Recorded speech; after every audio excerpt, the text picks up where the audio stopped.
Welcome to Digital Asset News. Take top stories in cryptocurrency and digital assets and break them down into bite-sized pieces. Today, we've got some quick articles. First up, Bitcoin price rallied 630% after this rare event, and it's about to happen again today also. China's Digital Yuan, Libra, may be good reason to prioritize the digital dollar, which everybody has been talking about and so excited, and why I feel it's ridiculous. And finally, Bitcoin price rejects 7K, but Tone Vays, who is a continuous Perma bear, says there's a 75% chance that Bitcoin bottomed. Usually I'm not a big one about TA and technical analysis, but Tone Vays, who is super bearish all the time, when he turns bullish, I tend to take notice. And finally, we're going to go over the scam of the day. We'll go over that at the very end, but let's get into today's stories. So first up, let's take a look at what's going on with the market. Let me hit the refresh button, 67.25. Let's see how we're doing. And let's we dropped a little bit. So right now, Bitcoin's like 6,700, Ethereum 136, XRP 16 cents, and Tether roughly always at $1. And Bitcoin cashing a little tumble, but not too badly. Let's take a look at what's going on in the traditional stock market with the S&P 500. And it looks like the close 24.47. So it looks like we had a nice little rally today for traditional marketeers. Went up, everybody's excited, and then boom, it crashed. So what are you gonna do? Also, gold prices looks like they're down 1.5% today. So for the gold bugs, better luck next time. So let's get into today's stories. So first up, Bitcoin price rallied 630% after this one rare event, and it's about to happen again today. So what are we talking about? Well, the coronavirus pandemic that rattled global markets didn't spare Bitcoin. I think we all remember that. March 12th was the big dip. After that crash, many small miners got backed into a corner. The problem is it's expensive to mine Bitcoin. And when you go from, $8,000, $9,000, $10,000 and you crash all the way down below 5,000, it takes a hit on your overhead and it's tough to stay in the game. So Bitcoin's hash rate, which displays the cumulative power of the network, crashed nearly 40% in lockstep with the price. So essentially, as the price went down, all the miners just turned off their mining rigs and go, look, it's not profitable. So the hash rate, or the power of the network, goes down. It is currently below 100 E hash rates, with the halving approaching in less than 2 months. So real quick to note, and I've heard this many a time, Max Kaiser, he's a big Bitcoin bull. He's kind of crazy, but he's been in the game for a long time. And he always says this one thing: hash rate follows price. So when the hash rate was going up, he was super bullish about it and did go up. Now that it's going down, I don't really see much of a correlation. Actually, Bitcoin's pretty much staying stable. So not sure if that's correct, but let's take a look at the hash rate, what we got today. So this is actually the last 30 days, and doesn't look too fantastic, and nothing really going on. I mean, we had an all-time high here at almost at 136 E hashes, or whatever that number is, a number I can never pronounce. But this is just in 30 days, and we took a big tumble, especially after the 12th of March. Went here, down, down, down, a little correction, or a little pump, and then boom, down we go. So to put this in perspective, let's take a look at the 180-day, see what we're dealing with. Not too much, same kind of sideways action. But let's take a look at 2 years. Where are we? When in doubt, zoom out, and you can kind of take a look at this and go, wow, all the way back here from March 2018, where it was pretty low, we see just a big, huge incline. Miners are going crazy, and then a drop here. I think there was a big dip, and then it just keeps going up and up and up until we reach this huge high point here, the 136, or somewhere around there, and then boom, down we are. And we are down incredibly low, which means that a lot of miners are turning off their rigs because, like I said, they just can't handle it, and it's just not profitable. So why do it? There's a reason why you would do it, but I'll get to that in a second. So the largest difficulty drop to date, 18%, took place on October 30, 2011. So just so you know, when the hash rate drops, so does the difficulty rate. That was a part of Satoshi Nakamoto white paper. He didn't want to just have it keep going up and up and up. When there's less miners, the difficulty rate drops, which means you don't have to use so much electricity. Now, I am not a miner, so any kind of information I get that's incorrect, I'm sure you guys will correct me. Back then, Bitcoin was changing hands at just 312. This was on October 3, 2011, after shedding about 70% of its value in just 3 months. Since then, Bitcoin skyrocketed by more than 630% by the end of 2017. Now, is that going to happen again? No. There's no way it can happen 630% because we're already have such a huge market cap. But who knows? The world's on fire. It may go up that much. I have no idea. I just don't think so. Moving on, it says, while such a humongous gains are most certainly out of reach for an already established asset class, debatable, the 15% difficulty drop that took place on December 3rd, 2018 could indicate where Bitcoin is headed next if history is any guide. The leading coin rallied by more than 300% in the first half of 2019 before retracing. So here's the thing. This is what I've always said about miners. You have your individual miners, and they hook up and they go into the mining pool, but they still have overhead and expenses. And there's only so much you can save and maintain and put into reserves before you're tapped to your reserves, and you got to just essentially tap out. Now you got big players in the game. You know, a lot of those mining pools are in China. You've got Bitmain. They're going to have other mining farms. One is going to be built here in Texas, and it's going to be a gigawatt factory. And what they're going to do is they have a lot of money behind them. I believe Peter Thiel is the one bankrolling, not a large part of the project, but part of the project. And when you have these big, huge conglomerates going on top of mining, what they can do is just go, look, we're going to mine at a loss because we don't care, because we're smart money, and we're going to sit here and we're going to accumulate while you poor people get all the crumbs, and later on we'll sell when we need to, but we see where this train is going, and we're going to get as much as we possibly can, even if it's at a loss, because guess what? In 6 months, a year, 2 years, it's going to be enormously profitable. And that's the difference between having a ton of money in reserves and having the ability to play around with it when you're in this down market and just struggling. This is where all the money is made. When there is a down market, when things are just there's blood in the streets. If you have money on the sidelines, you're getting huge discounts, and all you got to do, it's inevitable. You just essentially sign up for what you think is going to go up, and usually it goes up. It may not be 1,000%, but it'll go up. And I mean, not all the time. I mean, don't please, in the comment section, don't be like, you know, BitConnect never went up. Thanks. I knew that. So most of the time, we'll say, if you see like an established company, an established asset class, an establishment like Bitcoin, it'll go up, and you can double, triple, quadruple, 10x, 20x your money quite easily, just being at the right place at the right time. All right, moving on. China's digital yuan, Libra, may be good reasons to prioritize the digital dollar. So this is it was a quick article, and I'll make it super quick. I'm not going to read any of it. The only thing I'm going to read is this part right here.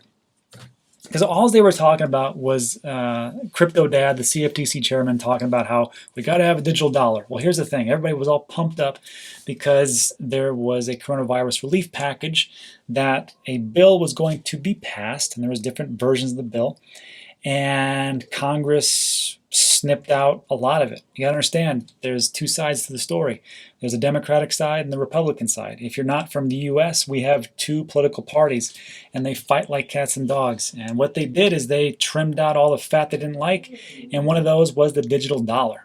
And I didn't think it was going to stay in because it didn't make any sense. So a revised draft bill had no mention of the digital dollar in the direct stimulus payment section.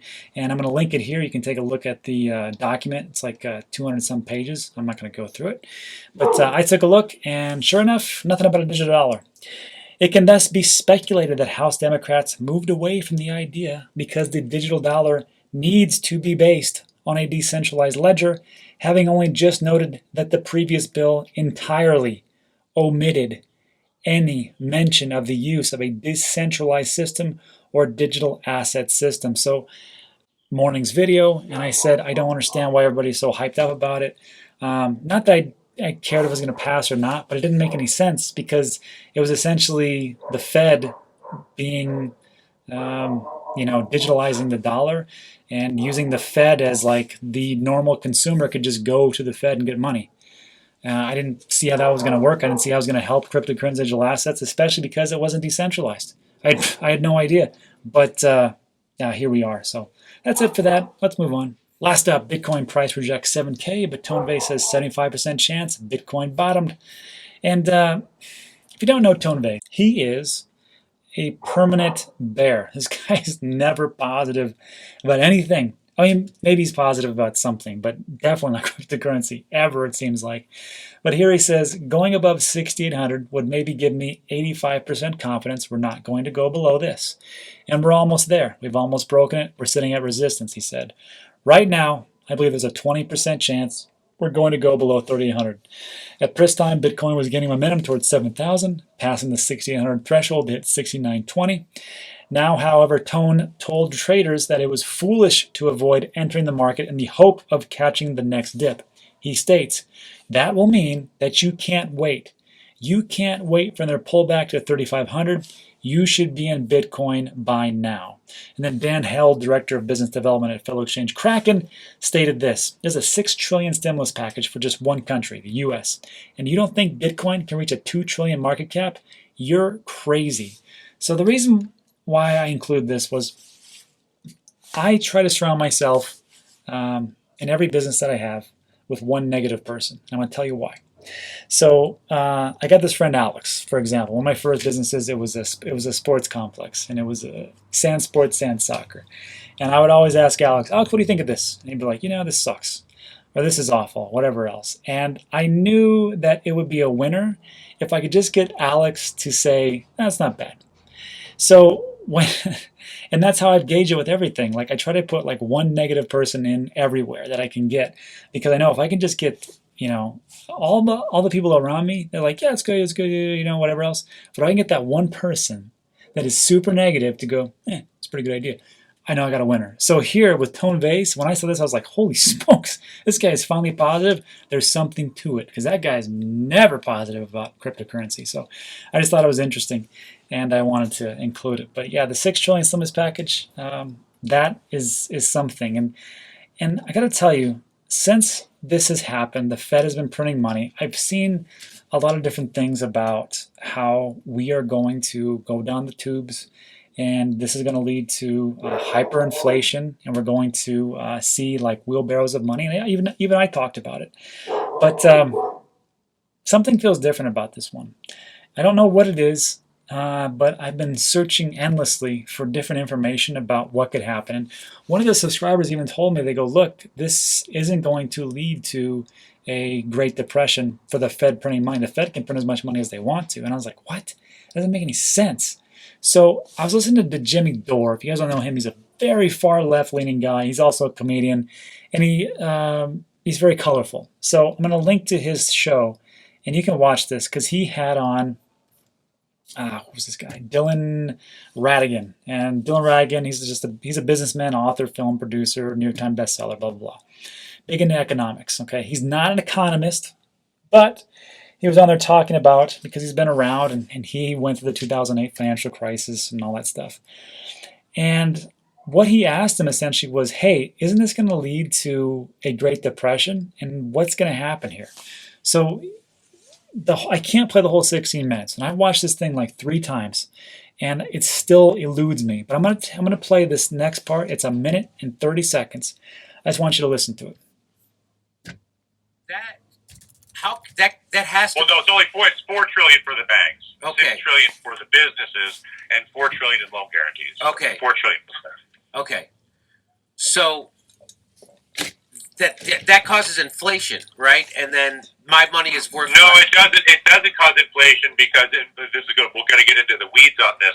Okay. But inflation is a function not just of the supply of cash, but it's a function of the supply of cash multiplied by the velocity at which it moves. Okay. So adding a lot of cash to a market without velocity is not inflationary.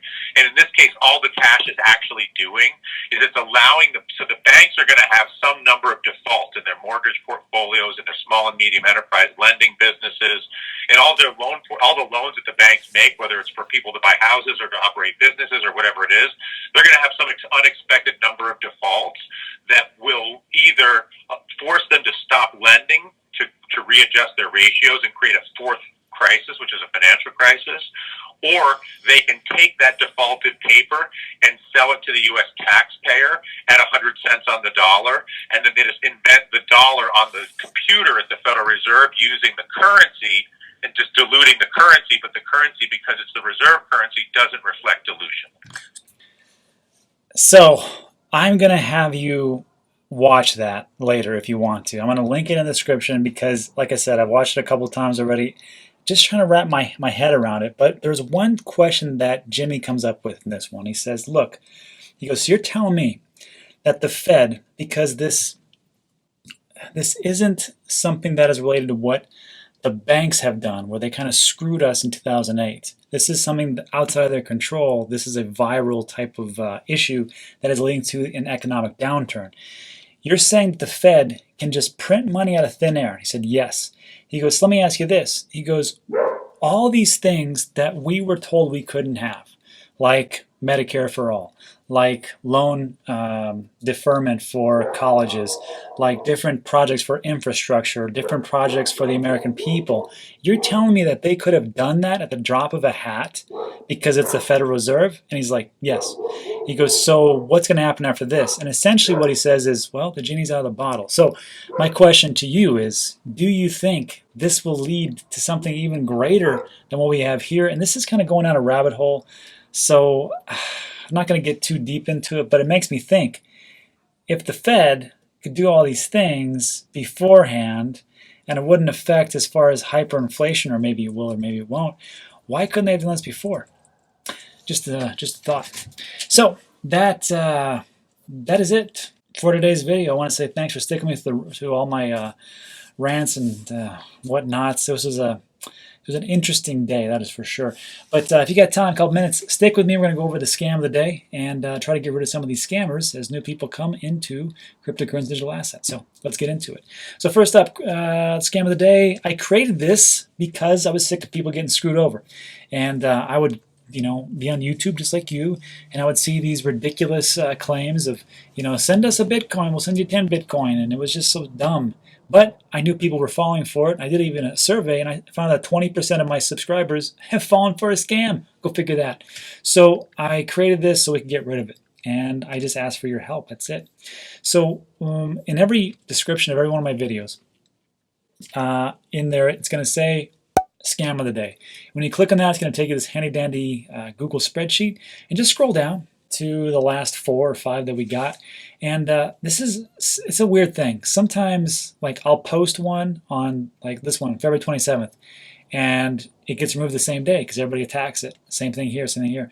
But sometimes it just takes a long time, and I don't understand why, because this one I have talked about for almost 30 days. Almost 30 days, and it's still there. And I know people are reporting it because I'm going to show you how. So you're going to click on this, you're going to go to the actual scam, and here it is. First of all, let's take a look at the comment section. And look, this is, it's just tons of people, well, a lot of One Mullets, that's for sure. Thanks, One Mullet. Just reporting this and going, hey, and these are the people that actually take the time to comment. I don't even comment. I think I did once. But the thing that we're looking for is, what makes this a scam? Well, it's an asymmetrical giveaway. What the hell's that? So if it says stupid stuff like this, hey, send us a Bitcoin, we'll send you 5. Send us 5, we'll send you 25. That's dumb. That's just crazy. No one's doing that. No one likes you that much, not even your own mother. So look, what you want to do is you want to look at this and go, this is an asymmetrical giveaway. How do I get rid of that? Super simple. We're going to downvote it. We're going to report it. Click on these 3 dots. Going to click report. You're going to say, hey, this is a scam or spam. This is scam.